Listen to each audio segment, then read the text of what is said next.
Buenas tardes, espero que estén muy bien. Para hoy había subido un video aquí y se los mandé el día de ayer. Era pequeño, de 13 minutos, explicando de qué se trataba la interpolación de Hermite. Justamente es este que está acá. Esta semana tenemos, lo que tenemos es que terminar esta presentación que teníamos por ahí. Voy a ver dónde está el monograma. Aquí está. Entonces, esta semana terminamos, bueno, ya tenemos la interpolación de Hermite y lo que nos hace falta nada más es interpolación por trazados cúbicos. ¿Okay? Y si no me equivoco, hasta aquí llegaría el parcial, hasta interpolación por trazados cúbicos. La regla del trapecio y regla de Simpson quedaría para la próxima. El día viernes vamos a ver tanto la parte programada de diferencias divididas como el polinomio de Hermite. Y si me da tiempo también lo de trazados cúbicos. ¿Está bien? Pero entonces esa es la idea. No sé si alguien tiene alguna pregunta, ya sea de la práctica o también de lo que estaba en la presentación, o si quieren que les reexplique alguna cosa o algo por el estilo. Recuerden que aquí están las prácticas tanto de interpolación como de sistemas. También pueden hacer preguntas de sistemas, ya sea de Gauss-Seidel, Jacobi o se me iba el nombre de SOR. No sé si hay alguna duda o consulta. Como les digo, entonces la idea es en la próxima clase o que en el transcurso de esta semana, para que de verdad se vayan preparando para el examen, que le entren a la programada de esta parte, que es la programada del polinomio de Hermite. ¿Okay? En este caso es esta. Ya tenemos por ahí algunas funciones que nos pueden ayudar a hacer esta función, que es tanto la de multiplicación de polinomios, ¿okay? Y bueno, lo demás sería programar ciertas sumas y demás. No sé si alguien tiene alguna pregunta. Como les digo, entonces esta parte, la parte programada de esto y de tanto diferencias divididas, que fue lo que vimos la vez pasada, lo vamos a ver el viernes. ¿Okay? Ok, por ahí me dicen que no entendieron muy bien la parte del error del MIT, entonces voy a volver a explicarlo. Y con respecto, vamos a ver qué más les iba a decir, para que también estén más o menos preparados o no los agarren como muy sorprendidos en el examen. Mi idea es la siguiente, y es agarrar que en el examen lo que ustedes tengan es cierta fórmula, digamos, similar a lo que hemos visto tanto con Gauss-Seidel, Jacobi y el método SOR, y con la parte de interpolación, que es este tipo de fórmulas así, en donde se definen varias funciones de varios tipos, y ustedes tienen que programar ese tipo, ¿cómo es que se llama? De fórmula. Y lo más probable es que sea algo referente a sistemas de ecuaciones, probablemente una fórmula referente en ese estilo y otra fórmula referente a interpolación. Entonces, generalmente, bueno, en el examen pasado pusimos 2 ejercicios y la verdad es que no estoy diciendo nada que no sea evidente.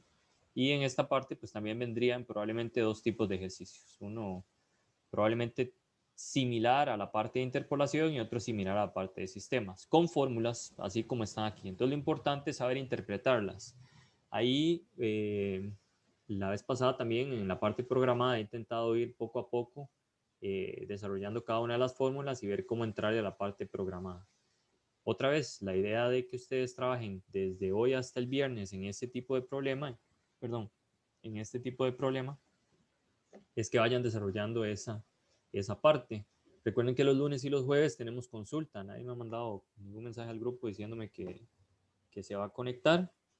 Pero yo siempre estoy ahí. Igual si tienen dudas por WhatsApp, recuerden que me las pueden mandar. Yo estoy los lunes de 7 a 9, los martes de 7 a 9. Ahí a veces la gente de cálculo 2 me manda un mensaje, entonces yo les mando el link a ellos. Igual, si ustedes no pueden exactamente a las 7 de la noche, pueden conectarse a otra hora, nada más me indican por el grupo, profe, más o menos como a las 8 me voy a conectar y yo les mando el link con todo gusto. Si ya se cerró la cosa de Zoom porque las dudas de una persona se acabaron, no importa, digamos, si me mandan un mensaje más tarde, yo me puedo conectar y con muchísimo gusto también lo vemos. El examen ya es ya casi, solo por si acaso. ¿Okay? No hay demasiada materia en sí, pero pues hay que estudiar un poquillo. Espero que hayan estado estudiando y haciendo las prácticas. Entonces voy a explicar la parte de el error de la parte de Hermit y también me dice Steven que si será posible explicar de nuevo el ejercicio. Lo que no sé es cuál ejercicio, si el de la parte de Hermit o me está hablando de otro, Peña, para saber más o menos por dónde irme.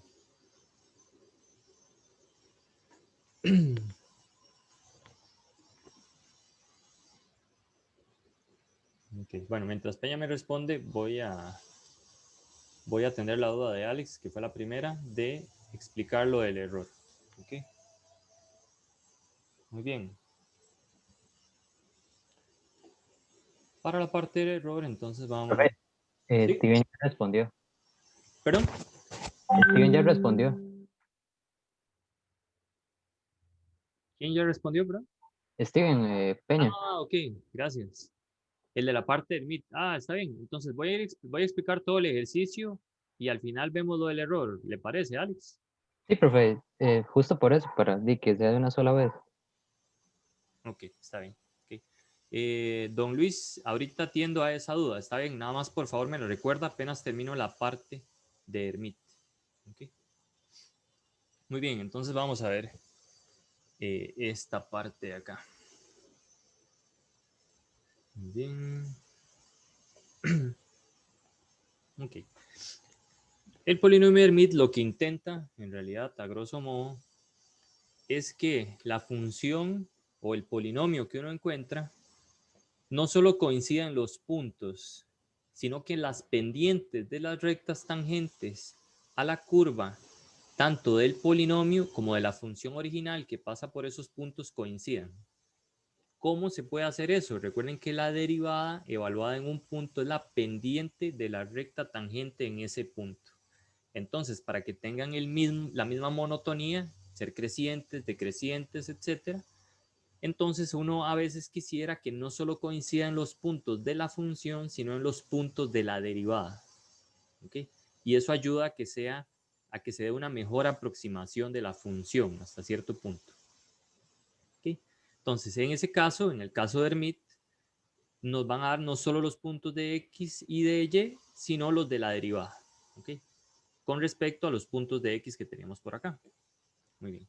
Dados esos puntos, identificando quién es x0, y0 y x0, x1, x2, igual las imágenes con sus respectivos coeficientes, entonces vamos a calcular el polinomio de Hermit. Vamos a seguir entonces esta fórmula que está por acá. Lo primero que hay que hacer es calcular los h's y los k's.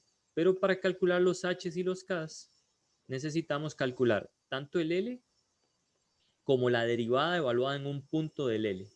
¿Okay? Los L son los mismos de la vez pasada, entonces recuerden que los L0,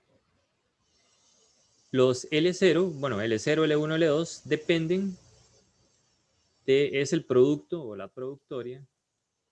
L0, por ejemplo, era igual a la productoria desde I igual 0, aunque aquí en realidad debería ser I distinto de 0. O sea, vamos a empezar en 1, de X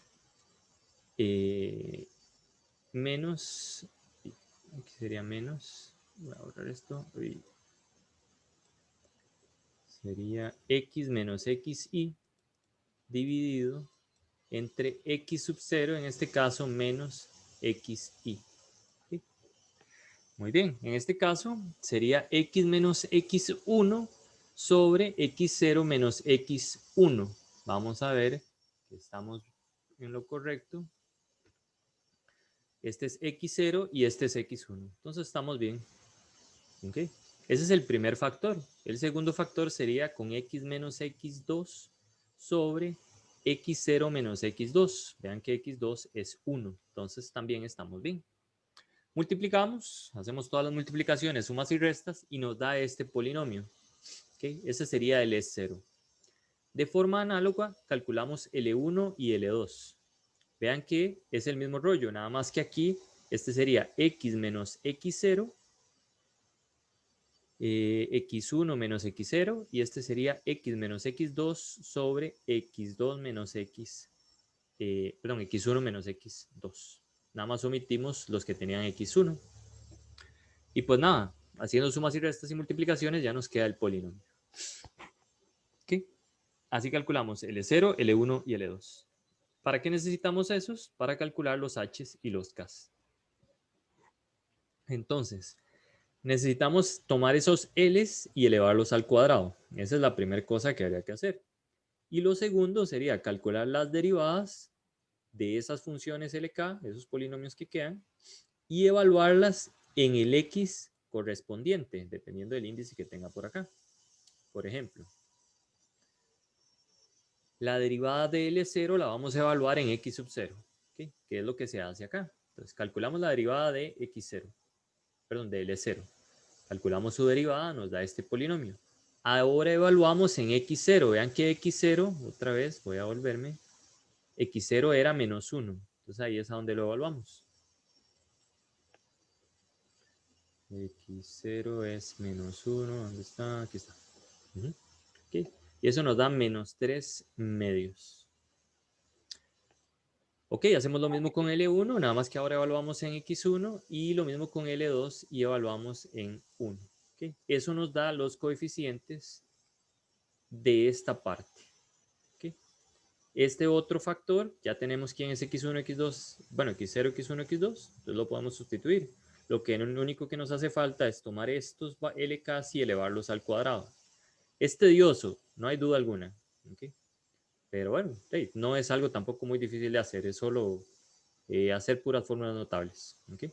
Entonces tomamos L0, lo elevamos al cuadrado, vemos cuál es el polinomio que nos queda, L1, vemos cuál es el polinomio que nos queda, y L2 al cuadrado y vemos qué polinomio nos queda. ¿Qué es lo siguiente? Formar los H's. Okay, en este caso tenemos desde H0 hasta H2, porque tenemos n más 1 puntos, y el n sería 2. Okay, entonces estamos bien, sería desde H0 hasta H2. Y utilizamos la fórmula, era el L, dependiendo del K, al cuadrado, abro paréntesis, 1 menos 2, la derivada de L0, evaluada en X0, por X menos X0. ¿Okay? Y todos estos valores que están aquí ya teníamos sus fórmulas, entonces simple y sencillamente los sustituimos, distribuimos ahí alegremente, sumamos y restamos y ya nos queda el polinomio. Hacemos eso con H0, con H1 y con H2. Muy bien. Y para el K, vean que la fórmula del K es un poco distinta a la fórmula del H. ¿Okay? El K sub K sería L sub K al cuadrado, pero no tiene todo este factor. ¿Okay? Eso se omite y solo le queda esta parte. Entonces es un poco más sencillo. Bien. Ya teníamos cuánto daban esas cosas al cuadrado. ¿Okay? Y lo único que hacemos, perdón, aquí para calcularlos, los Ks sería sustituir esos valores. ¿Okay? Otra vez, es una cosa medio tediosa, pero no es difícil, nada más un poquillo largo. ¿Okay? Lo mejor es hacer bastante práctica para estar más o menos flojo en este asunto. ¿Okay? En el sentido que es hacer rápido más o menos las multiplicaciones, sumas y restas. Muy bien, lo mismo con K1 y K2. Por último, el polinomio que queremos encontrar, que en este caso sería P sub 5, vean que es P sub 5 porque aquí tendríamos hasta 2, por lo menos el n sería 2. Entonces, aquí sería 2 por 2 más 1, sería P sub 5 el que vamos a encontrar. Y como ya tenemos los h's y tenemos los k's, lo único que nos resta es multiplicar por las imágenes, tanto de la función como de la derivada, y hacer la suma de eso. El polinomio que nos quede es el polinomio de Hermite. Bien. Y eso es lo que hacemos en realidad. ¿Dónde está? Entonces sería menos 2 por H0 más 18 por K0. Eso porque habría que ver cuánto nos daba la derivada. Más 2 por H1 menos 1 por K1 más 6 por H2 más 18 por K2. Recuerden que los zetas me los dan acá. De aquí es de donde salen. El 18, el menos 1 y el más 18. ¿Okay? Ese sería Z1, perdón, Z0, Z1 y Z2. Ok. Por ejemplo, ¿qué cosa le podrían preguntar a uno aquí? Podrían darle los puntos y preguntarle, por ejemplo, quién es H, no sé, quién es H1. ¿Okay? Esa podría ser una respuesta, una pregunta de respuesta breve. Dado ciertos puntos, no sé, quién es H1 o cosas por el estilo, para que no sea tan largo o así. ¿Okay? Muy bien. Pues nada, se hacen todas las multiplicaciones. Vean que es una casa media tortuosa y larga, pero no difícil, otra vez. Hacer todas estas sumas, estas restas. Se multiplica, suma y resta. Y nos queda este polinomio de orden 5. Otra pregunta que se me ocurre, que tal vez se le puede venir a uno a la mente es, bueno, si tengo un polinomio, tengo el polinomio de Lagrange y tengo el polinomio de Hermite, ¿cuál me asegura que tienen la misma monotonía alrededor de esos puntos? El que me asegura que tiene la misma monotonía sería el polinomio de Hermite, porque en las derivadas conserva el valor de la pendiente. Quiere decir que aquí, en este punto, va a ser creciente, aquí decreciente y aquí creciente. Entonces, ese tipo de preguntas podrían venir de esa manera. Profe, disculpe, un punto que puede repetir eso. Sí. Si usted tiene una función, vamos a ver qué se me ocurre. Hay una función, digamos, el polinomio de Hermite y el polinomio de Lagrange lo que hace es aproximar puntos de una función en sí, en realidad aproximar una función. Digamos que el polinomio de Lagrange pudo haber hecho esto. Pasa por esos puntos de esta forma. Entonces, ese en morado podría ser el polinomio de Lagrange. El polinomio de Lagrange interpola puntos. ¿Okay? Pasa exactamente por los puntos que necesitábamos, pero no respeta la pendiente. Digamos, la función original, digamos, voy a hacerla con, ¿qué color? Voy a hacerla con azul. La función original, como mínimo, debería respetar que las cosas sean crecientes o decrecientes en esos puntos. Podría ser algo como así. ¿Ok? Ahí no quedó como muy bonita la función. Pero, por ejemplo, esa cosa en azul crece en este punto, por así decirlo. Aquí viene creciendo, aquí viene decreciendo y aquí vuelve a crecer. Entonces, si esta es la función original, si está fuera la función f original, digamos que el polinomio de Lagrange podría ser este, que igual, bueno, este más bien sería p. Este digamos que sería el polinomio de Lagrange p sub n. ¿Okay? Y el rojo es el polinomio de Hermite, que aproxima mi función, pero respetando la monotonía en los puntos que interpola. Pues vea que el de Lagrange no lo respeta. Por ejemplo, aquí la función es, bueno, aquí sí es creciente, aunque por así decirlo, la dirección no es exactamente la misma. En cambio, en el polinomio de, ¿cómo es que se llama? En el polinomio de Hermite sí se respeta tanto la dirección como la monotonía. ¿Okay?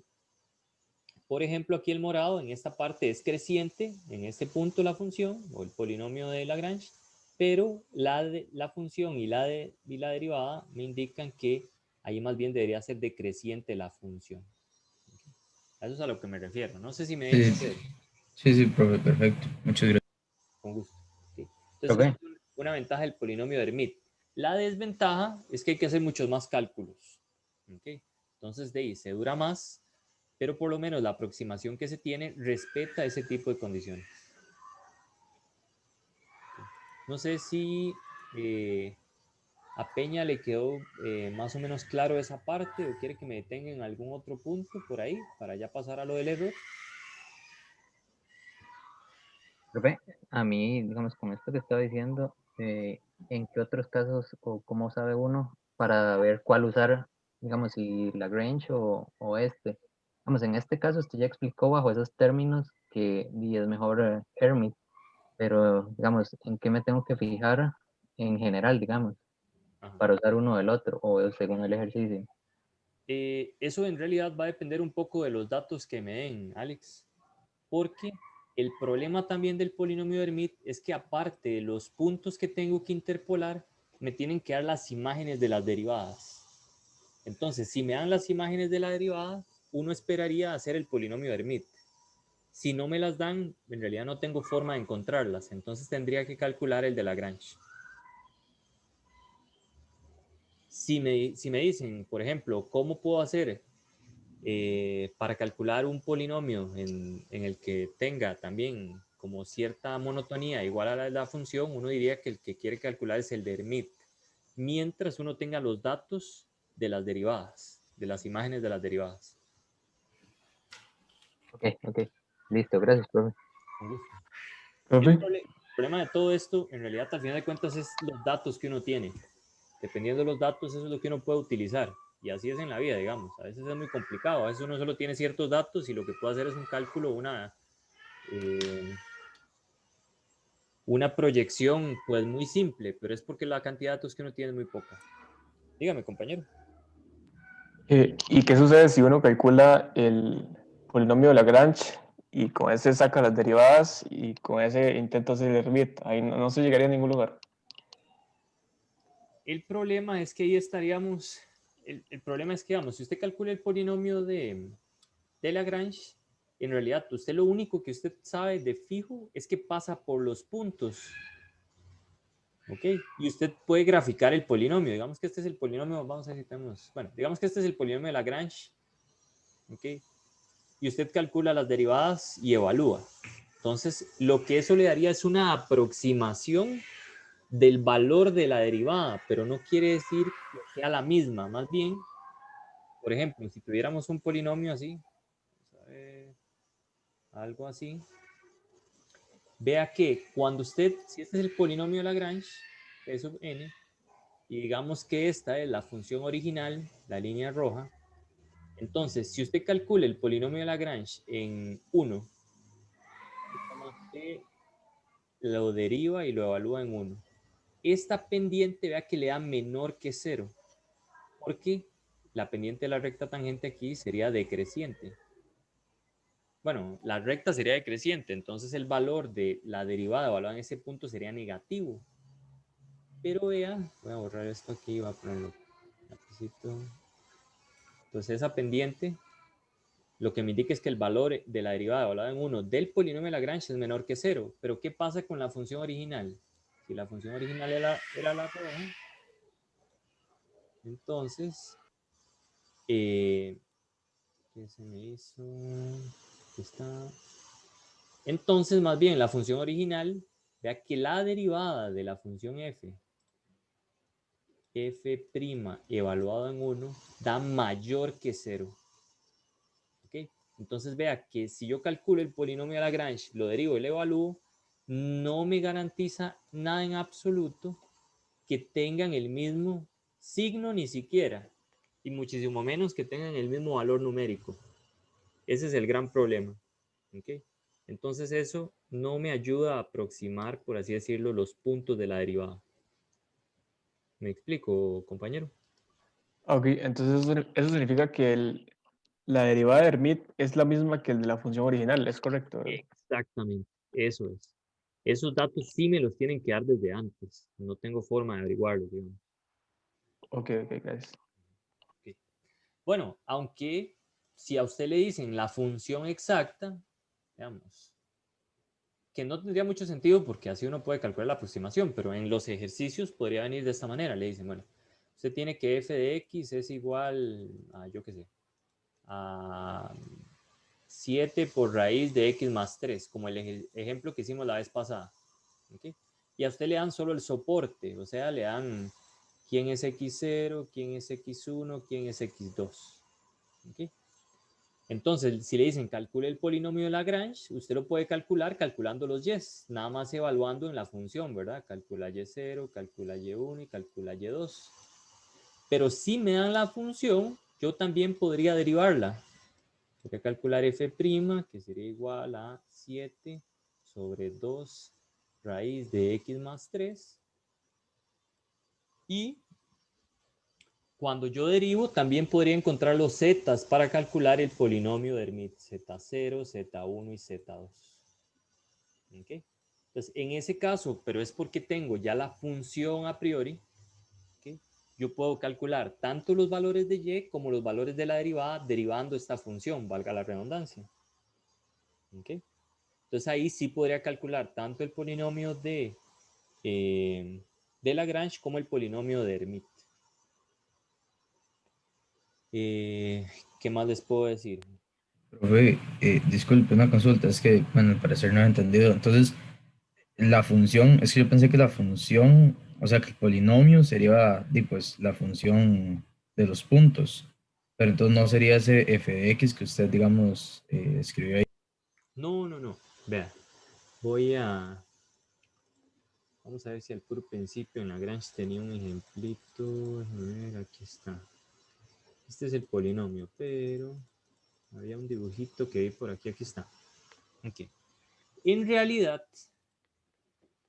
vamos a ver cómo se lo explico.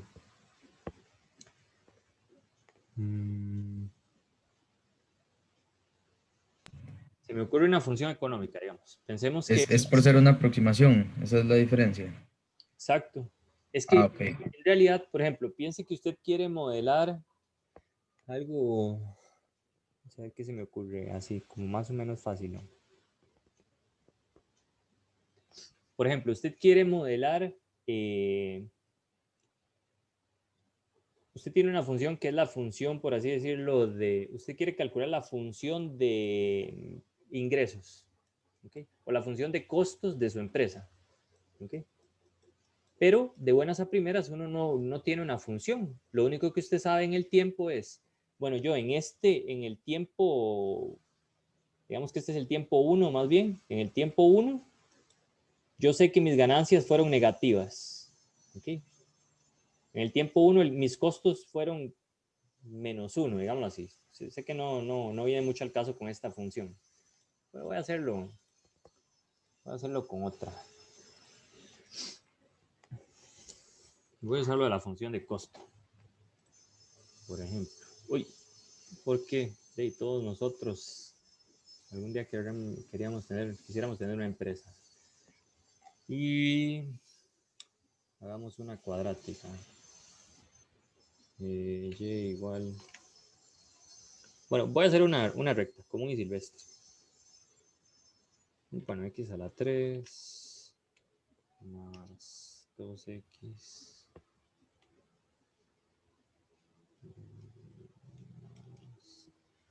más 6x. No, qué bonito. Entonces me viene un medio de x menos 2. Ahí está. Bueno. Ok. Vamos a hacer un poquito más grande, como aquí. Y voy a ver si la puedo hacer toda mejor. Aquí un 10. No. Bueno, no importa. Con eso me la juego. Okay.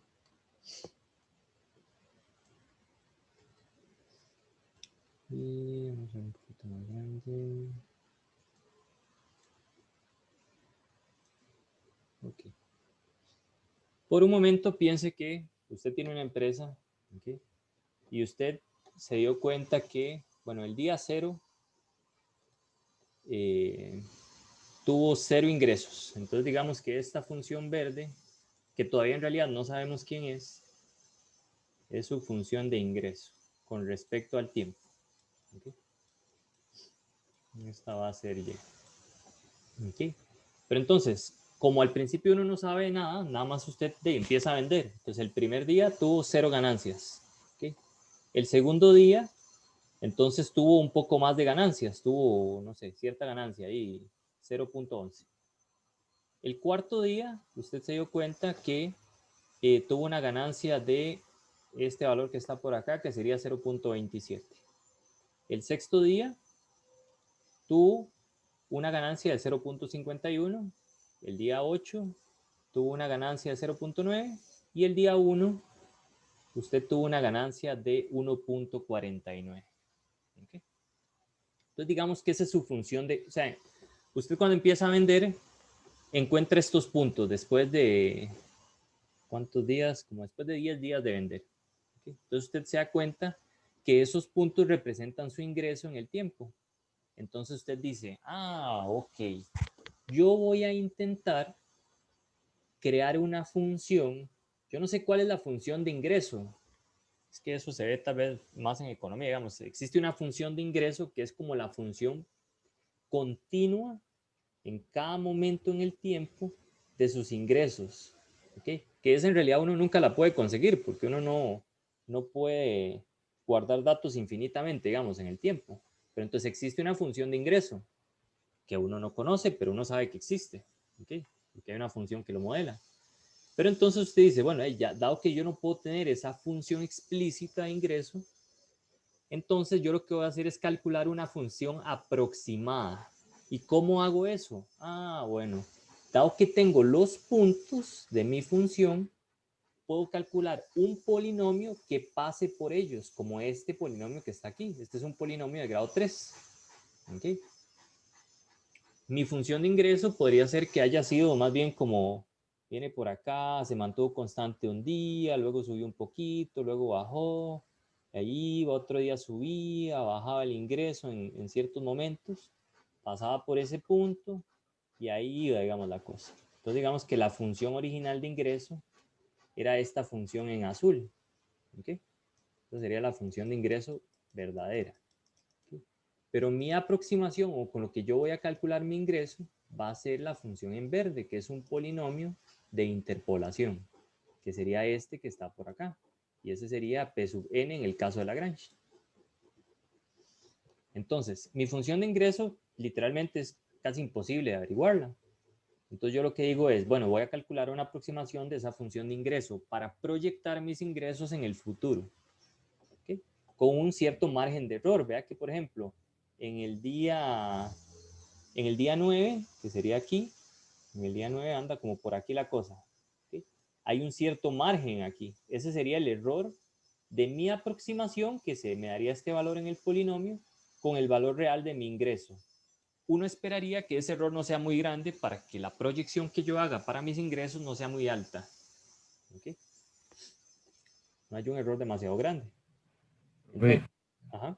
No, cualquier vara, si es si es por mí, al menos ya vi bien que era que era. Sí, ok. Pero sí, el chiste es que la función original, la f esa que yo le decía, con f igual 7 raíz de bla, bla, bla, x más 1, digamos. Esa, pues si a uno se le van de buenas a primeras, si le dan los valores de x a donde hay que interpolar, uno puede encontrar todo lo demás para calcular el polinomio. Pero si uno ya tiene esto, digamos que no tiene mucha gracia a nivel... Sí, de hecho, por eso fue que le pregunté, porque no le vi mucho sentido, pero ya. Sí, no tiene mucho sentido a nivel, digamos, de la realidad, porque uno no va a tener esto en la realidad. Usted lo único que va a tener son los puntos. Pero a nivel teórico es importante. ¿Okay? Y es lo que probablemente van a venir preguntas de esa manera. ¿Okay? Muy bien. Ok. Bueno, y vamos a pasar a lo del error, ¿verdad? Vamos a lo del error. En el caso de Hermite, es más o menos parecido al error que teníamos antes, don Alex. Hay un teorema que dice que si se cumplen ciertas condiciones, la función es exactamente su polinomio de Hermite más cierto resto. Okay, esto se parece un poco al resto de Lagrange, si usted recuerda. Fue ya casi al puro, como las últimas operaciones, las que sí ya no entendí bien. Como estas de acá. Ajá. Ok. En este caso, entonces, el M4 supongo que no tuvo mucho problema. Uno calculaba la cuarta derivada y veía cuál era el máximo, que aquí no era muy difícil porque esta función era decreciente. Hasta ahí vamos bien, Alex. Sí. Okay. El problema aquí es calcular una cota de pi4. Eso se las trae un poco más, de pi4 al cuadrado. Para eso uno identifica qué función es esta. Haciendo todos los calculitos y las multiplicaciones llegamos a que es este polinomio.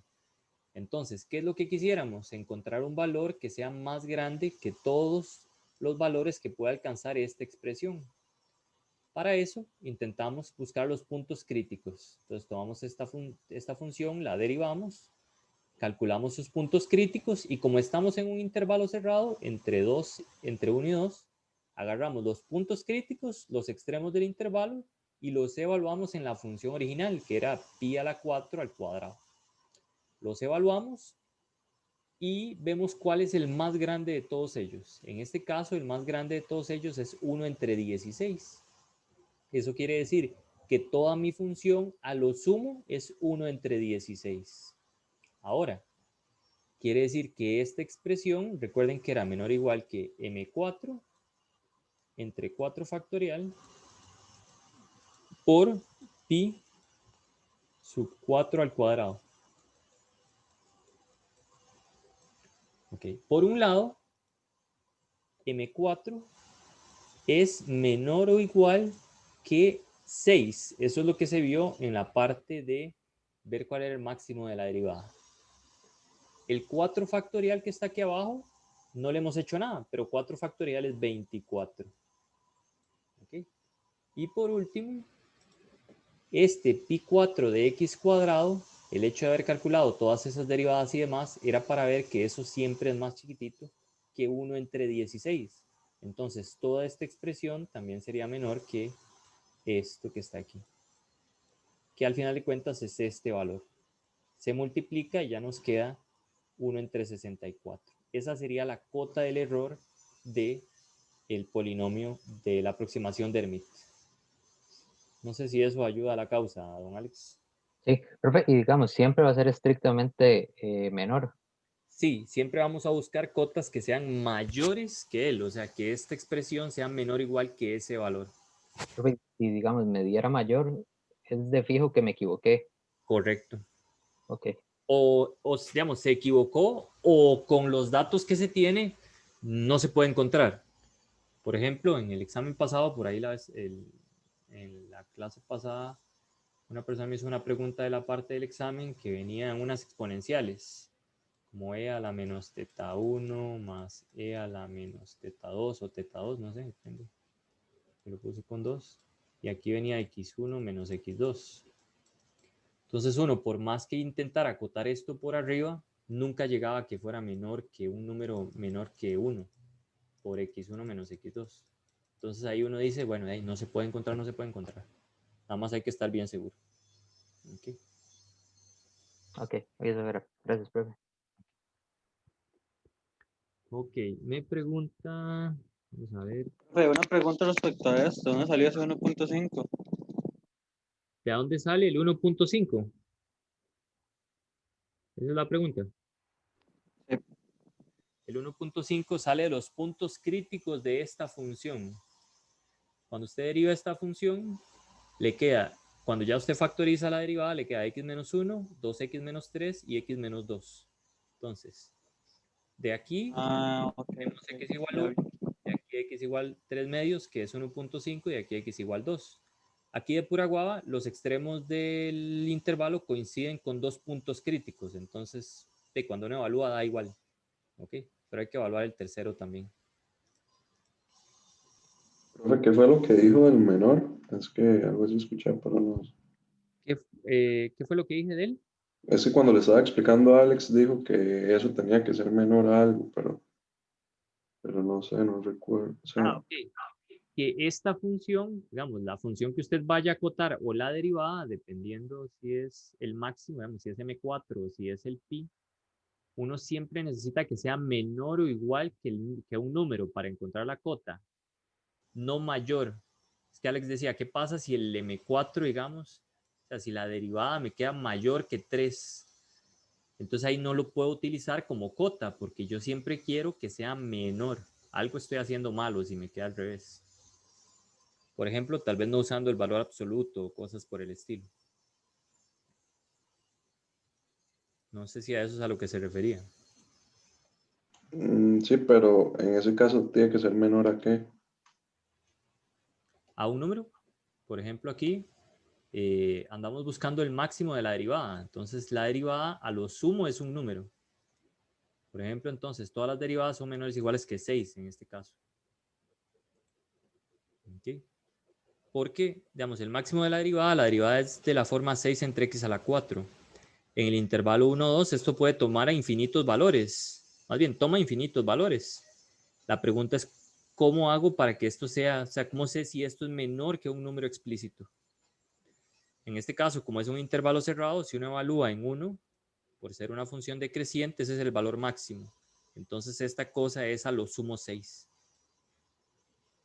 ¿Okay? Y queremos que nos dé un número porque recuerde que lo que queremos hacer es una cota del error. ¿Para qué nos sirve lo de la cota del error? Para saber si nuestra aproximación es buena o mala. ¿Okay? Entonces, aunque usted, no, por ejemplo, ahora el compañero preguntaba que esa función f, que qué sentido tiene, o bueno, no lo preguntó de esa manera tal vez, pero yo podría decir, bueno, yo no sé quién es f, nunca lo voy a saber, lo único que tengo son los puntos y el polinomio de interpolación. ¿Cómo puedo asegurar yo que la aproximación que yo estoy calculando con el polinomio de Lagrange o con el polinomio de Hermite es buena o mala, sin saber quién es mi función f? O sea, sin hacer esta resta, que sería el valor real menos la aproximación, porque el valor real no lo tengo. Si lo tuviera, ni siquiera necesito calcular la aproximación.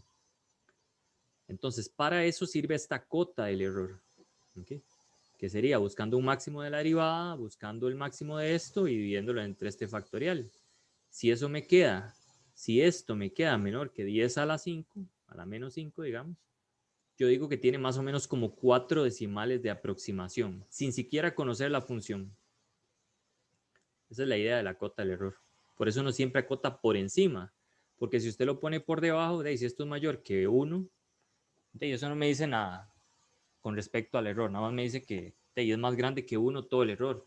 O sea, parece que el error es grande, pero no me dice cuántos decimales de aproximación tengo. Por eso uno siempre acota por arriba. Ok, está bien, todo bien, profe. Okay. Gracias. Con gusto. Muy bien. Ok. ¿Algo más sobre esta parte? Por ahí intenté darles algunas sugerencias, como de tal vez algún tipo de ejercicio que podría venir en respuesta breve. Creo que... Profe, disculpe, y si la cuarta derivada en ese caso diera una función más compleja, igual basta con evaluar los extremos del intervalo. Mientras sea creciente o decreciente, sí. Ahí tenga cierto cuidado. La cosa es, si una función es creciente, ¿okay? Usted tiene un intervalo a, b, no importa cómo sea la derivada, si es creciente, si usted evalúa la función en b, ese es el valor máximo. ¿Okay? Bueno, la derivada en este caso, esta es la derivada. Si es una función creciente, entonces pues listo. Evalúan el valor más grande y ya. Si fuera decreciente, evalúan el primer extremo del intervalo y ese debería ser el más grande.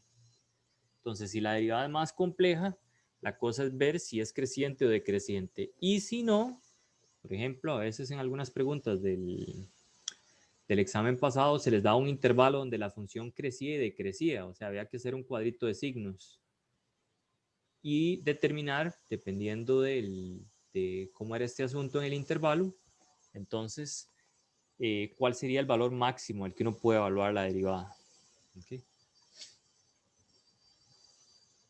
Bien, en este caso, por ser decreciente ya era más que suficiente, pero usted puede haber calculado, por ejemplo, la próxima derivada, encontrar puntos críticos y evaluarlos aquí en los extremos del intervalo, la derivada, y en los puntos críticos de esa derivada, y eso le da el valor máximo. También eso sirve. Igual con puntos críticos serviría. ¿Perdón? Con puntos críticos igual serviría.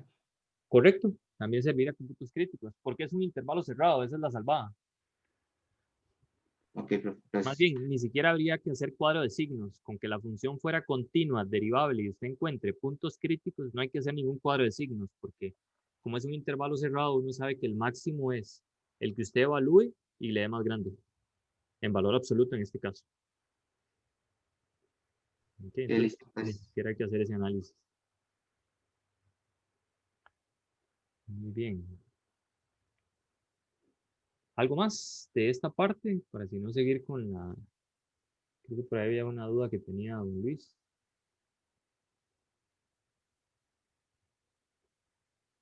Ok. Entonces voy a seguir con la duda de Luis. Un momento. Me preguntaba que qué era ¿cómo determino si una matriz es definida positiva, verdad? Matriz definida positiva. Ok.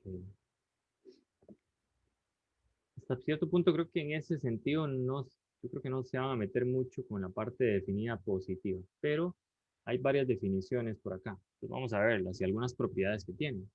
En realidad aquí se puede basar en esto. Demostrar que es definida positiva pues tampoco es tan sencillo, pero se dice que una matriz eh, cuadrada es definida positiva. Vamos a ver. Bueno, voy a leerlo todo. Se llama una matriz hermitiana. Hermitiana es que A por A transpuesta que A es igual a A transpuesta conjugada. ¿Sí? ¿Sí? Si eso sucede, es una matriz cuadrada. Ahí está, esta es la transpuesta y no dice mucho. Esta matriz M se dice definida positiva si cumple con una y por tanto las demás de las siguientes formulaciones que son equivalentes. ¿Cómo saber si una matriz es definida positiva? Sería por medio de cualquiera de estas cosas que pase aquí. Entonces, si para todos los vectores no nulos de Z, cuando dice Z puede ser de cualquier vector en Rn, digamos, que usted multiplique Z conjugado por la matriz por Z, eso siempre es positivo. Si eso sucede, se dice que es definida positiva. ¿Okay? Esta función siempre es real, siempre es un número, entonces se puede decir si es mayor que 0 o no. Otra forma de saber si es definida positiva es que todos los autovalores, todos los valores propios de la matriz son positivos, que en realidad esto sí podría venir como una pregunta de respuesta breve. A usted le dicen, bueno, tenemos la siguiente matriz. Esa matriz tiene todos sus autovalores positivos. ¿Es definida positiva o no es definida positiva? Entonces, en ese caso sí es definida positiva. Si todos sus valores propios son positivos, se dice que es definida positiva. Algunas cosas importantes, recordemos que los autovalores de una matriz hermitiana o en su defecto simétrica son reales. Nada más como una nota. ¿Okay? Otra cosa es esta función. Esta y la primera son como bastante complicadas de demostrar. Eso sí no está muy sencillo. Entonces, pues ahí está. Profe, uno no puede calcular los determinantes de las primeras submatrices, las submatrices principales y queden positivos todos. Eso no le asegura que sea positiva. Eso más bien era para... ¿Cómo era? ¿Cómo es que se llamaba esto? Que eran... Ya se me fue el nombre, pero está en la presentación. Es que habían dos cosas. Había una cosa que estaban las matrices definidas positivas y otra que era estrictamente diagonal dominante. ¿Se acuerda? Sí. Entonces la cosa es no confundirlas. Creo que lo que usted me está hablando es de estrictamente diagonal dominante. Profe, yo creo que lo estrictamente diagonal dominante es que si el elemento de la diagonal es mayor a la suma de los demás elementos de esa fila, es estrictamente diagonal. Yo creo que el compañero lo está confundiendo con la factorización LU, que había que sacarlo para ver si era única. No sé si será eso. Sí, no sé si también se está confundiendo en ese sentido. Pero bueno, la Es pregunta... que, profe, yo estaba haciendo esos ejercicios de la lista de ejercicios 3 y Ujú. los primeros ejercicios eran como tiran ahí un montón de matrices y dicen, diga si es simétrica positiva, diga si es diagonalmente, estrictamente diagonal, cosas así. Sí. Entonces, yo no sé si meterme con esos ejercicios porque casi no se tocan esos temas en las diapositivas o mandarme un solo los ejercicios ya de problemas iterativos, No, porque, yo no le sé, diría que le entre. Por ejemplo, en realidad eso es lo que usted está diciendo aquí. Vea el punto 4, dice, todos los menores principales M son positivos. Quiere decir, todas las siguientes matrices tienen determinante positivo. Entonces, una matriz es definida positiva si todos los menores principales y ella misma tienen determinante positivo. Entonces, sí, tiene razón. Esa es una forma de determinar que es definida positiva. Es que se me confundió más bien a mí con lo estrictamente diagonal dominante. Vamos a verlo para no causar discordia. Ok. Lo estrictamente diagonal dominante. Eso era en la de LU, ¿verdad? Es que ya se me cruzaron los cables. Sí, eso era otra cosa. ¿Dónde estaba la resolución de sistemas? Nada más para no confundirlos. ¿Dónde estás?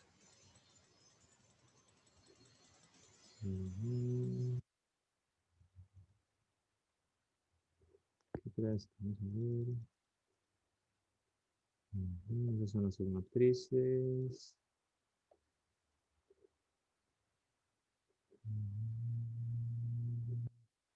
Esto era lo de la factorización LU. Para no se confusionen. Más bien, déjenme revisar bien. Para no estropearlo más. Creo que estaba aquí. Déjenme revisar un momento. Ahí está el teorema. Aquí está. Entonces, lo estrictamente diagonal dominante más bien era que el término de la diagonal fuera mayor que el de la suma de todas sus filas sin la diagonal, sin el elemento central. Eso era estrictamente diagonal dominante. Lo de definida positiva, usted tenía razón. Lo que usted me mencionaba, que si uno podía calcular los determinantes de los menores principales y el de la matriz si son mayores que 0, entonces así sería una matriz definida positiva. La otra forma, que es más o menos sencilla, es calculando los autovalores. Si los autovalores son positivos, entonces la matriz también es definida positiva. ¿Está bien? Ahora sí estamos claros. Muy bien, gracias por la pregunta, porque ahí yo me hice un enredo. Profe, ¿qué era eso de los autovalores? Los valores propios. Ah, ok. Recuerde que los valores propios de una matriz, si usted tiene mx, a veces uno puede encontrar unos valores que son lambda x, haciendo la ecuación mx. Con la diagonal. Ajá, menos lambda por la identidad. Uno hace esta ecuación, eso lo hacía mucho uno en el último parcial de álgebra lineal. Sí, ya me acuerdo. Uno resolvía esta cosa. En realidad calculaba el determinante de esto. Y así uno calcula los valores propios. Que en este examen probablemente van a tener que hacer algo así para la parte de SOR. ¿Se acuerda que en SOR había que calcular un valor propio? El máximo. Ahí probablemente tienen que hacer esta ecuación. Ok. Entonces sí. Estamos bien, compañero. Entonces usted tiene razón en esa parte. Y no confundirlo con lo de estrictamente diagonal dominante. Ahí me disculpo, pues se me hizo un enredo.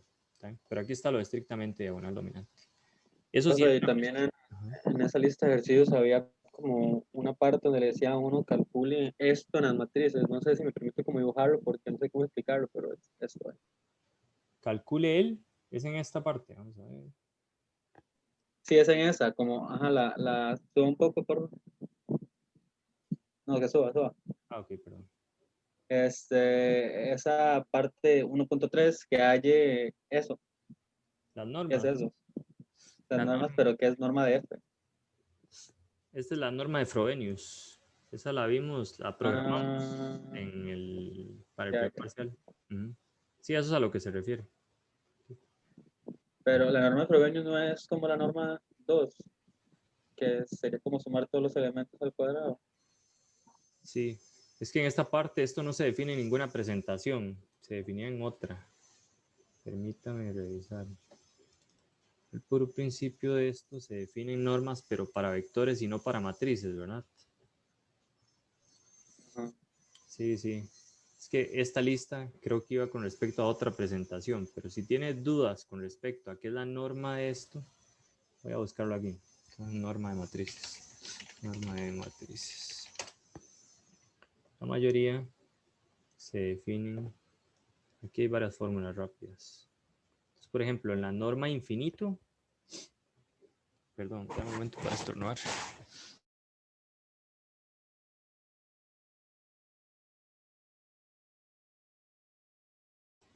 Listo, perdón. Cuando dice la norma P, la norma 1 y la norma infinito son estas que están por acá. ¿Okay? La norma de Frobenius la habíamos definido para la clase pasada. La norma 2 es esta. ¿Okay? Y así sucesivamente. Entonces, las puede ver de acá. ¿Okay? La norma P, por ejemplo, la norma 2 sería la suma ahí de filas y columnas y demás. ¿Qué es esta que está por acá? Esta es la de Frobenius. La norma 2 sería cambiar P por 2. Eso es. Un buen ejercicio podría ser programar esas formulillas. No son tan difíciles, pero hay que ir recorriendo a matrices con filas y columnas. Okay. Pero las puede ver aquí, compañero. No sé si quiere que lo añada ahí en mediación. Sí, eso no venía en la presentación. Sí, sí, sí, no es problema y no estaría mal, pero no, bueno, pero. Okay. Si la pregunta es si en el examen va a venir la norma 1 o la norma infinita de una matriz, lo dudo. Pero es bueno saberlo por si acaso en la parte programada se menciona no explícitamente, sino de forma implícita, digamos. Okay. O sea, como que yo le digo, programe cierta cosa y se parece a eso. Hay que hacer recorridos con filas y columnas. Okay. Y también para que pueda hacer esos ejercicios. No está de más. Muy bien. ¿Alguna otra Pero, pregunta? ¿verdad que aún no hay, disculpe, ¿Sí? no hay aún como ejercicios de programación? Estos son como ejercicios hacer a mano para entender la teoría y así. Digamos, Correcto. aún no Por hay. ahora lo que hemos hecho es solo lo que, como los métodos en sí. Esa es la idea. Okay. Voy a buscarle ahí, creo que, bueno, hay ejercicios, pero de los exámenes pasados. Si usted los busca aquí ¿qué se me hizo? En el Drive, habían ejercicios de la otra parte. Hice así tareas y ahí vienen algunos ejercicios para los segundos parciales y demás. Okay. Ahí puede encontrar algunos programados y ya con la respuesta, eso también es muy importante. Entonces ahí los puede buscar. Una lista en sí, como lista que yo le diga, lista programada, no hay, pero aquí hay bastantes ejercicios. Okay. Realmente para la parte de los segundos parciales y así, ahí vienen algunos. Okay. No sé si aquí al pro final viene uno. No, este es solo teórico. Okay. Pero bueno, esa es la idea. Voy a ver si este fin de semana se me ocurren algunos para ponérselos por ahí, ¿está bien? Con algunas fórmulas.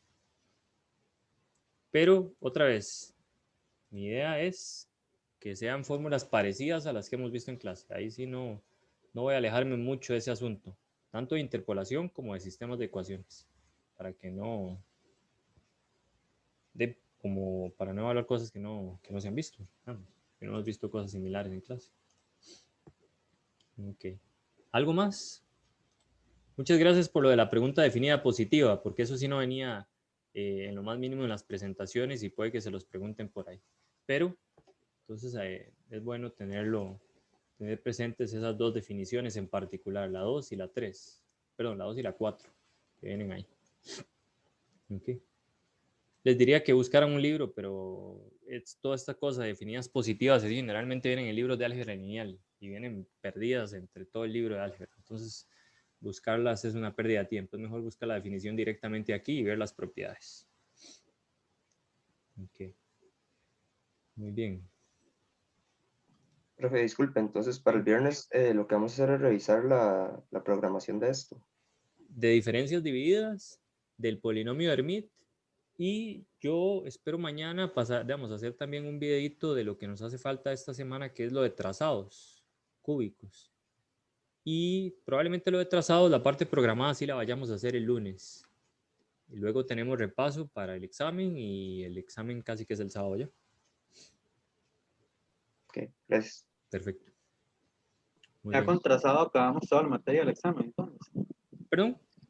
Ya con trazado acabamos toda la materia para el examen. Correcto. Entonces son solo esas dos presentaciones, las de interpolación y Sí, el otro método, no me acuerdo cómo era. exactamente. Bueno, Sí, lo otro era lo de sistemas, de Gauss, Thor y Jacobi. Profe, y digamos, los temas estos que vienen extra en el temario, por así decirlo, ¿esos nos van a preguntar en teoría o son solo como para... Cuando dicen los extras, que hay unos que vienen con asteriscos. Por sí, ejemplo, como el interpolación paramétrica.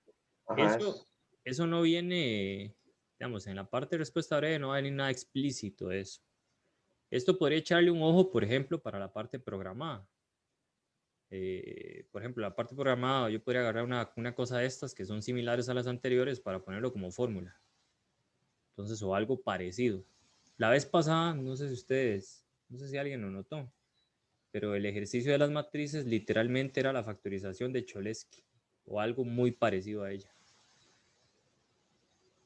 Literalmente le estoy cantando la cosa, pero por ahí viene, digamos. Es que tampoco me puedo alejar mucho de este asunto. Sí, entonces esos temas extra están más enfocados para la parte programada. Puede ser. Sí, sí, es que no le puedo poner Gauss-Seidel o Jacobi en sí, sino que le tendría que poner como una variante de él. Y generalmente los temas extra a veces son como variantes del mismo. Entonces puede ayudar como para hacer práctica de eso. Y me parece que si usted se fija en los exámenes viejos y cosas así, generalmente le ponen a programar este tipo de cosas. Ok, pues Bueno, con gusto. Ok. ¿Alguna otra pregunta? Por ahí, no sé si está por ahí don Alessandro, que creo que tenía un reclamillo hoy por el examen. Entonces, si Sí, quiere... profe, aquí estoy. Ok, entonces ya casi lo vemos. Voy a esperar a... Ok, me dice don Diego también que si me puedo quedar un toque al final. Sí, está bien. Entonces, por ahora la clase ya termina. Voy a dejar de grabar.